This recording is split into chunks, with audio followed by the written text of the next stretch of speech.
Hello and welcome back. So now that Lee has skeletoned in the scrolling system that he's going to put in place to allow our patches to scroll. In this video, now you wanted to break this up over two videos, Lee? Yeah, I was looking at it, Just and just there's to keep enough it stuff in there simple? to keep it small and keep it simple. We're Okay. going to break this up into two parts. The first part is going to add some more functionality to the terrain patch because right now the terrain patch doesn't know how to deal with destroying itself. So we need to add some code to do that. And I also want to add the functionality in the handle terrain updates. That's what's going to look and decide whether or not it's time to look if we need to add patches and also when we need to remove patches. So we'll get that part in place as well. And in the next video, we'll actually go through and add the functionality to those four methods, the scroll up, down, left, and right. Okay. So kind of looking at this as scrolling implementation number one and implementation number two. Awesome. All right. Well, with that, let's get started. All right. So the first thing I want to do is go into train patch, wait for the lag to catch up, and let's add functionality to destroy a patch.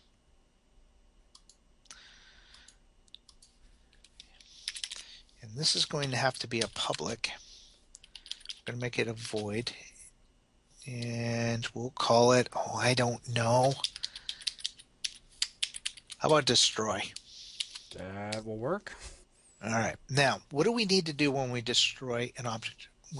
This is very important, believe it or not. We need to make sure that everything that we create inside of our constructor, all of this stuff here that is getting assigned into memory gets destroyed. One of the things that is a bear to find is memory leaks that happen when you forget to destroy this stuff. And it's not very well documented in the Unity stuff, but one of the things that Unity doesn't do is go in and manually get rid of game objects and components if you destroy an object that it's assigned to. So if we had our train patch and we were just to remove it from the list and set it to null, those mesh objects in the mesh filter and the mesh collider and the meshes are all still existing in memory. Nothing is going to go clean it. There's no garbage collector that's going to go sweep that up. Well, That's yeah, going to correct. stay in memory. Correct me if I'm wrong, but we know it's still going to be there because the other place that's holding a reference to it is Unity itself. I mean, if you were in the editor, wouldn't you see all of those patches up in the hierarchy for everything that exists in the game? True. If those game objects, if I don't destroy those, they'll still be in the hierarchy. Yeah, exactly. So they've got to be destroyed. Destroyed.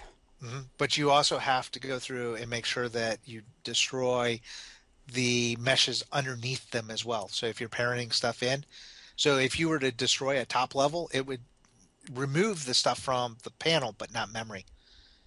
And the garbage collector doesn't go back and pick that stuff up. So you have to clean it out yourself. It even trickles down to your materials, where if you're instantiating materials, you have to delete those materials by hand or they don't get removed. Now, there's a trick that I found out that I'm going to show you when we're doing this destroy. Matter of fact, I'll show it now while I'm speaking of it before I forget. In here, where I'm assigning the material under update mesh, I'm assigning material to material. Now, this is something that took me a long time to find out. Remember when the initial 24-hour test I ran, I had mentioned that there's a little bit of a memory leak. It's really small, but I couldn't figure out what it was. Mm-hmm. But every so often it was going up a couple of megs at a time. It turned out it was this material. What's happening is I'm taking the material from our project list or our project hierarchy, Mm-hmm. and it's being instantiated here, and it's not being destroyed. So the only way to make sure that it gets cleared up is assigning it to shared material. And when we go through, we're going to have to do a sweep, which is going to unload unused resources. And that will free up the memory that is being taken up by the material. Now, how expensive is the unload?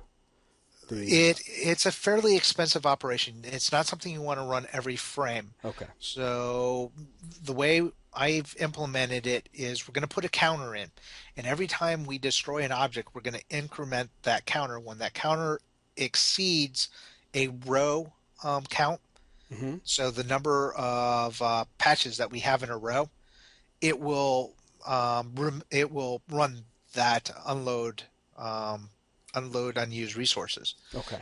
and that will clean up. But in our case, with the demo world that I was playing with, that everybody's seen the screenshots of, that's a row of 11 terrain patches. So every 11th patch that it removes, it then runs that. So I I don't got get you. a big hiccup. But if you were to run it after removing every single patch, you would definitely see the stutter. Okay. So it is expensive. It's kind of like going in and assigning the mesh collider Hmm. or recalculating normals and recalculating bonds, or recalculating bounds. Are fairly expensive operations. So you don't want to do them any more than you have to. Okay. So let's go ahead. The other things that I wanted to get rid of are going to be our vertice list. This is just to make sure that there's nothing left in it. So uvs.clear, and our triangles. So this empties out our 3 lists that we have for each patch.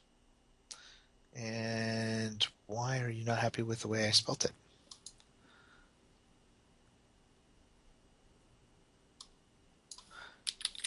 Do you want to say clear? Yeah, maybe. There you go. That was lag completely. I typed Fair clear, enough. you Fair just enough. didn't get it. It's all good. I know. I'm not worried about it. All right, so now we need to go through and destroy the things that we're doing. Now, you want to do this in a specific order, mostly the reverse order of which we're creating stuff. So we've created 2 components on side of our game object. So I want to remove those first. So I'm going to tell it to destroy our mesh filter. But when you think about our mesh filter has a mesh assigned to it. So I'm going to get rid of that mesh. So I'm telling it specifically, go find the mesh that we assigned to our mesh filter and destroy it. Then I'm going to tell it to do the same thing again, but this time with our mesh collider. So we're going to take our mesh collider and we assign that mesh to shared mesh. So we're going to destroy that as well. Then we're going to, did I type it right? Yeah. We're going to destroy our mesh. And why are you not? Oh, this destroy helps. So we get rid of our mesh. So that takes care of all the meshes and the references to the meshes inside of our components. Now we want to get rid of the components. So we're going to say object.destroy. We're going to kill the mesh filter itself.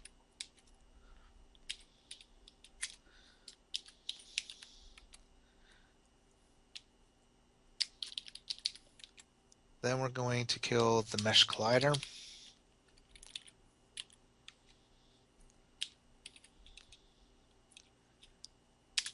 And then finally, well, actually I reversed this. Mesh collider, then the mesh filter. Shouldn't make a difference, but I just want to keep it consistent with my notes.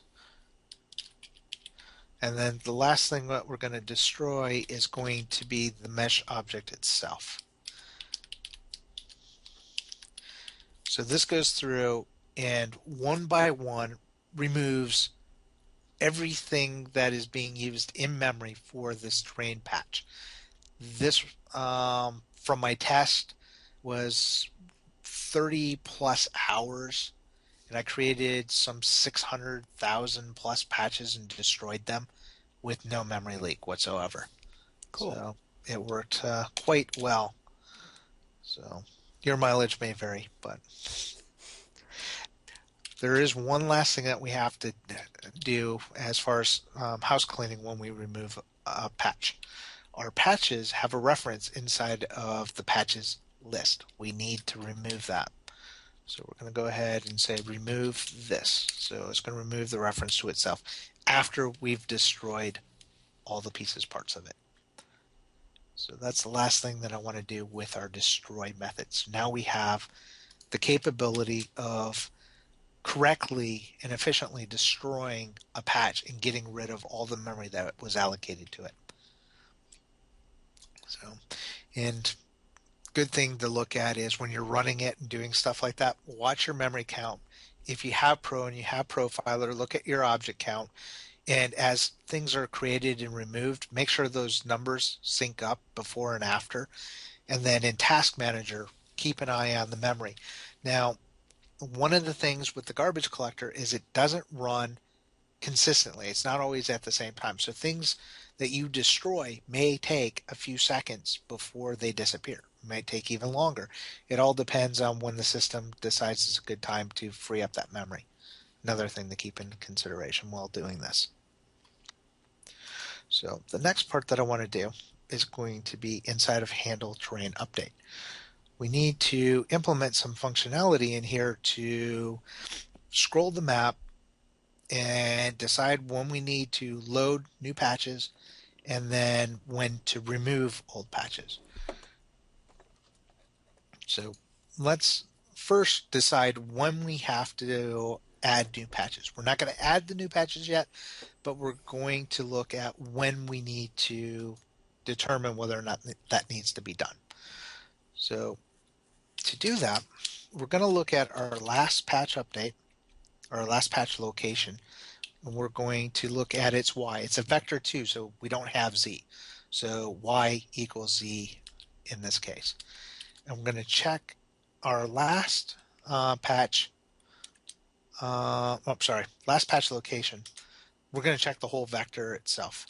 And we're going to say, okay, if the last patch location does not equal our current patch location, then we know that we've gone from one patch to the next patch.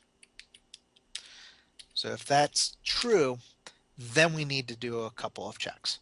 Now we could use if else's, but there's a case that we'll have to deal with where, let's say you're running at a diagonal and you go to the right and up, and you hit that perfect point where you should scroll both to the right and up. So we can't use if else's. We're going to have to check that condition one at a time. We're going to have to check if you've scrolled right and if you scrolled up and deal with those conditions individually.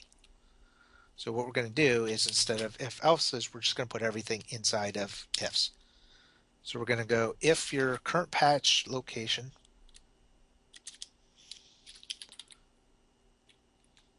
and we're going to check its y. Again, there are no z's in vector 2's. And we're going to say if our current patch location z or y is greater than our last patch location's y, then we need to check or we need to scroll up. So we're going to go scroll up. And we need to do this for each of the other conditions as well. So just go ahead and copy and paste this a couple of times.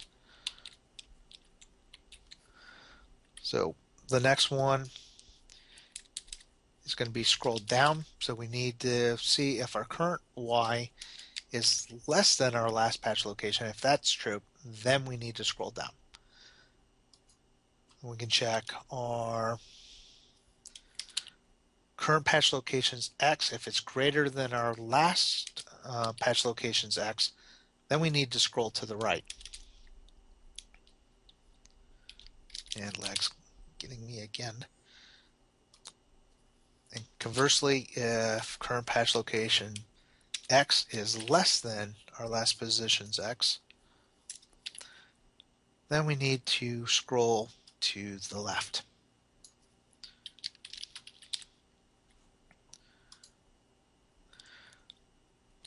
Now, after we've checked all of these conditions, we need to ensure that our last patch location is updated to our current. So this will just go through, look, scroll if necessary, and after it scrolls, it's going to say, okay, you're now in this patch. So until you reach the condition where this current patch is no longer in this or in the same patch as the last patch, you're not going to scroll again. So it's not going to constantly run Right. through these checks over and over and over again, only when you've crossed the boundary from one patch to the next. Right. Cool. So that handles when to add new patches. We'll come back in the next video and actually put the code in to add those patches. All right. So does that pretty much wrap up this video? No, we actually have to deal with how in the check if we need to destroy patches and Oh, how okay. do we do that. So Cool. that's the second part of this. So what we're going to do is we have a list of patches. So we need to check that list of patches. So we're going to do a for each. And let's get our terrain patch. So this is just going to be a temp variable to hold it. And we're going to look in our terrain patches, and we've got a static list called patches.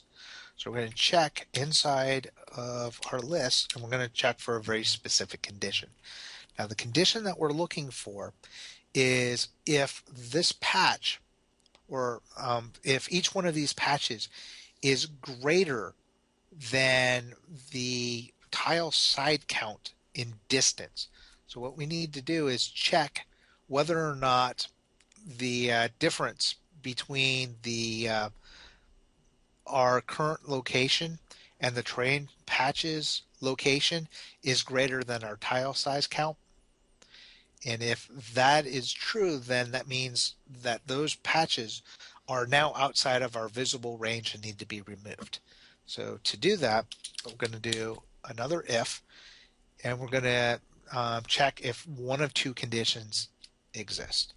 So we're going to check if the absolute value of our current patch location y minus our terrain patch offset, which I haven't created yet, so I'm going to have to go write that. So offset dot y is greater than tile side count. Now, I have to create the offset. What is the offset? The offset is essentially our position. If we scroll up to our create initial, we're sending in this X and Y. Now the X and Y is a tile count. It's basically going from negative tile side count to positive tile size count. So our offset is basically this X and Z. So are we a position of -1, -1, 0, 0, 1, 1, such as that. It's not the actual position in meters. So it's not like -144. So it's an index count, Right. and we're just keeping track of that. But right now, I'm not keeping track of that. So we have to go to the patch, and we need to add another property to keep track of that for us. So that's what we'll do here. And I can go ahead up here. So we'll hold another public. This is going to be notes. Did I do that as a vector 2 or a vector 3? I did it as a vector 2. Good.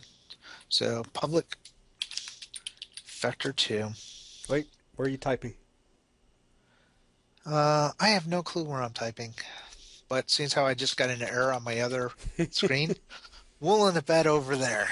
All right, vector 2 offset, and just give it a getter and setter. All right. Now, in here, we're passing in position. The position that we're getting here is our true offset, because our real position doesn't get calculated until we assign it to this property, which then goes in and does all this fancy calculation to get our world position. So all we'll do is go offset equals position, and that will hold our offsets for us. So if we come back over here and I build out just to make sure that there's no errors, we're good. Now I said this if needs two conditions. We're checking just the y, or the z in this case right now. We need to do the same thing for the x. So I'm going to go ahead and copy this. So if either of these conditions are true, then I want it to continue on and do whatever we need it to do, which is going to be destroying the patch. So we've got that in place. Now, how do we approach this? Simply enough, we go train patch dot destroy, and that will destroy our patch. Now, we had mentioned that there's a material. That material, while we are destroying it, that memory is not being freed up unless we do another step. We actually have to force an unload unused assets to get rid of that material so we can get the memory back. But we also said that that's an expensive operation. We don't want to do it every single time. So I don't want to come in here, go train, patch, destroy, and then force and unload unused assets. What I want to do is implement a counter to do that check for us. So what I'll do is come up here and go ahead and create another counter. So private, and I'll call this asset. Well, how about I make it an integer first? So we'll make it asset sweep counter, and we'll set it to 0 for now.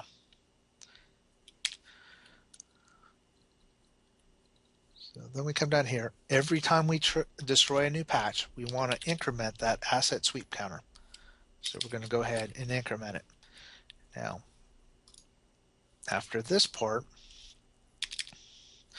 we want to check that counter. So we're going to say if our asset sweep counter is greater than, and what we want to do is make sure that it's greater than the row count. Or the number of terrain patches in a row. To get that number, it's going to be tile side count times 2 plus 1.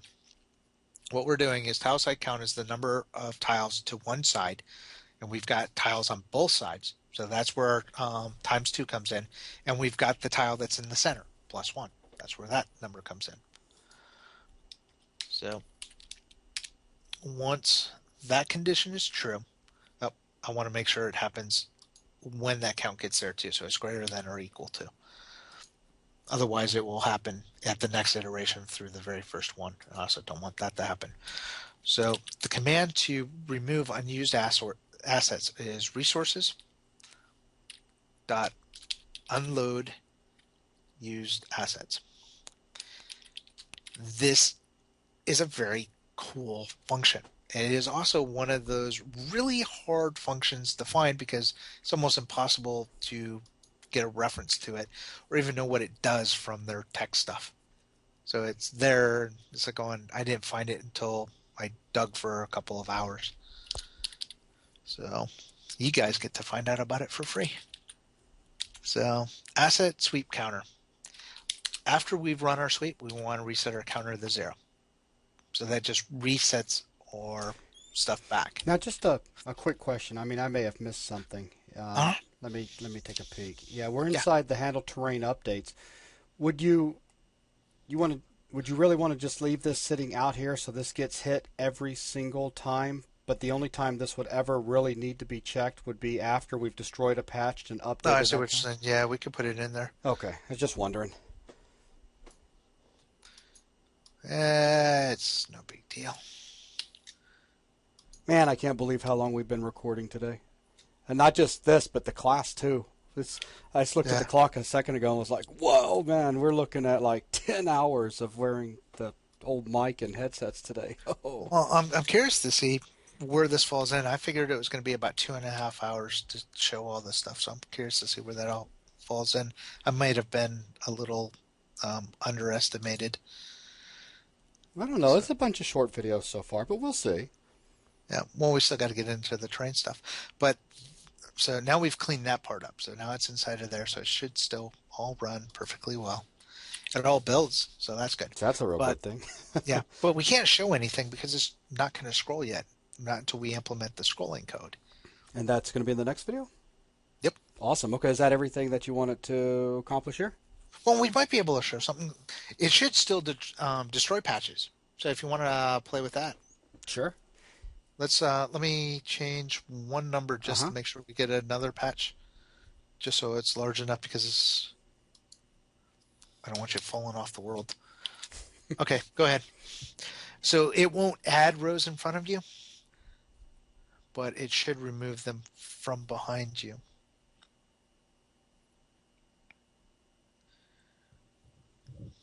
So, uh-oh, we got an exception. Yeah, something Yeah. unhappy's going on. What was it not happy about? Oh, if patches doesn't exist. So we have to make sure that we've already initialized. So update. What's happening is update is being run before we have all of our patches in place. So if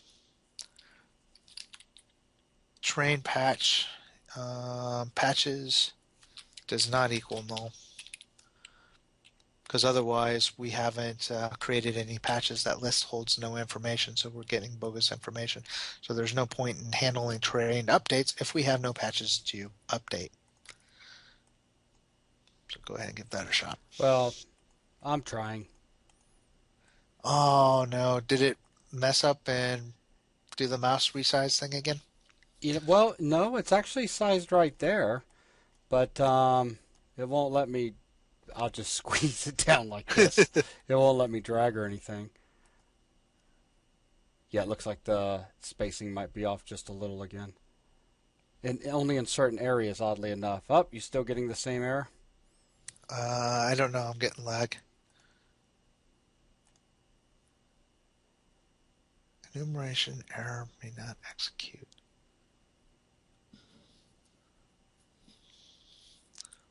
Why are you getting that one?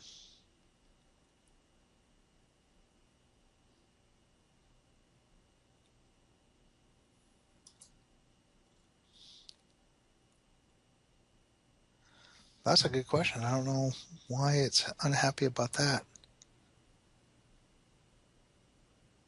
And at this point, all of the patches have actually been created.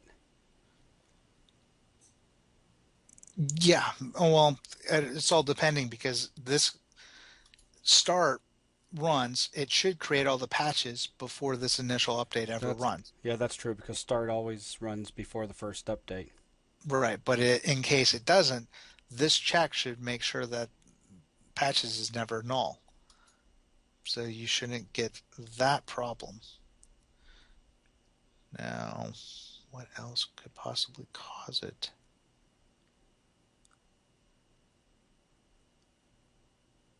Well, let's do this. Welcome to Recording on the Fly Live. Well, see, the last video went so well, something had to mess up on this one. Go ahead and try that. I want to see Okay. if the errors. Well, we just compiled nicely.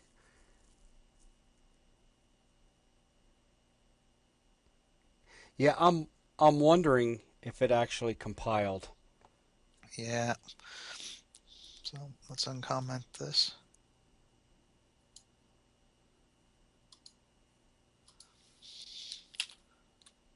Okay, yours.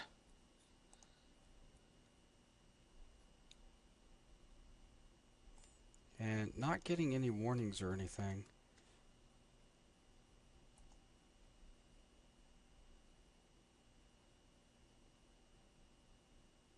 And yeah, it's definitely unhappy about something in there. But the thing is it's creating all but that last one and then getting an error.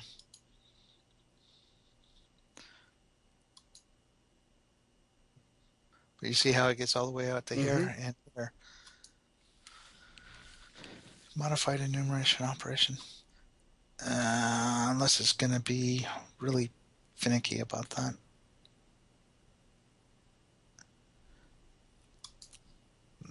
Can you Oh end yeah, that? it's you got to click below the start button. Doing some funky stuff, man. Funky stuff. Go ahead and switch me back over to the other thing. Okay, it's all yours. I'll switch this up just in case it wants to be. This is different from my notes, but I've seen this before too. What? You don't have four? Oh, man. How do you not have reverse fours? All right.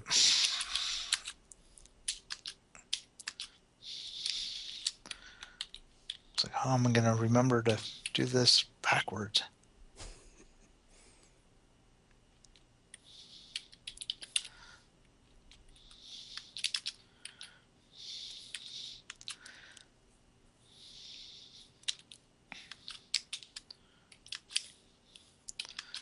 And the part I normally mess up is by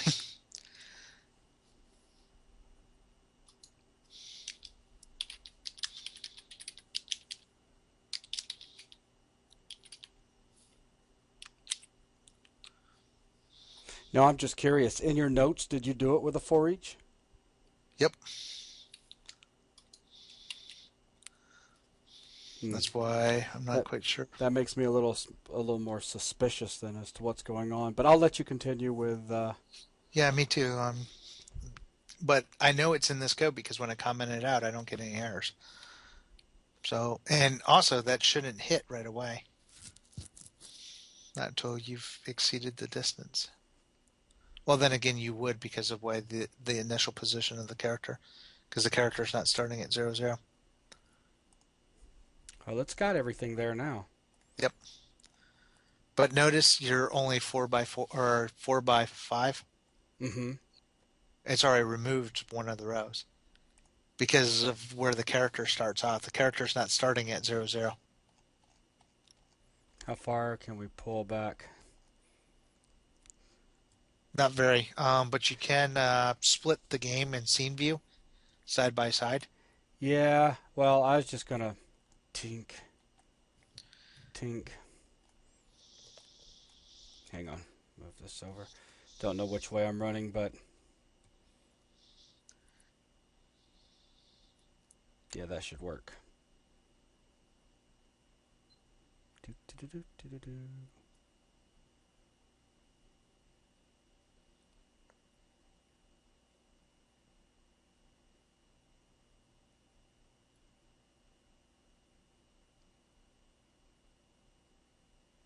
Should have deleted by now, I think.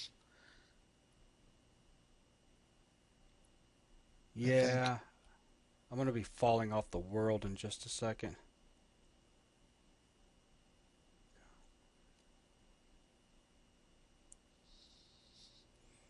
But So not deleting. So unless it, no, what you thinking? that's changed. I was just wondering if it updated, but it should have.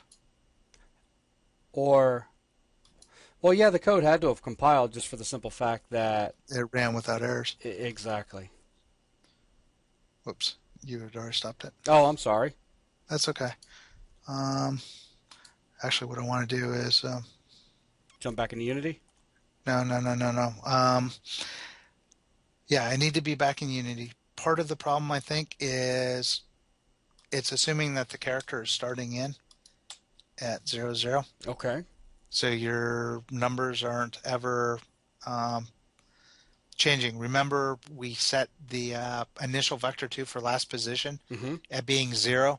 If you're starting at 48 by 48, Mm-hmm. it removes that first one, and so that's probably throwing some things off. So that takes care of that part. Why am I looking at my code? I don't know. Go ahead and run that again, see what happens. Okay.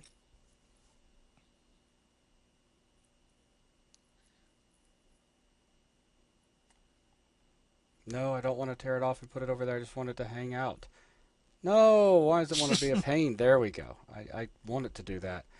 Ah, okay. So now we definitely have. Okay, cool. Let's try this now. Okay, so that it just deleted one row.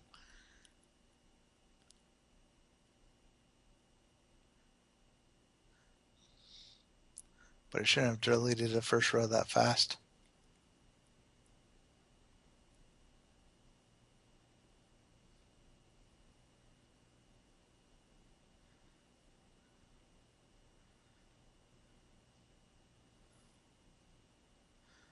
So it's just deleting the first row and nothing else. Yeah. Okay, go ahead and kill that.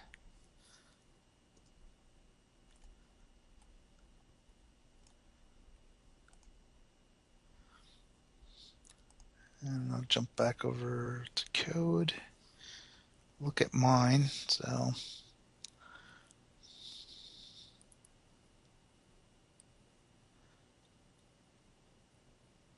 that's the same, that's the same.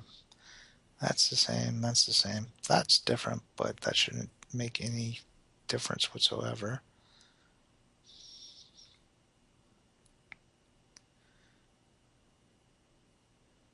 Well, let's do this. Let's go ahead and take a look at it off camera, just so that we Okay. can conserve and on bandwidth and all that good stuff and people's time. And then when we come back for the next video with the next implementation part, we can go ahead and explain what it was and then go into that. So that'll wrap up this video. Thanks a lot.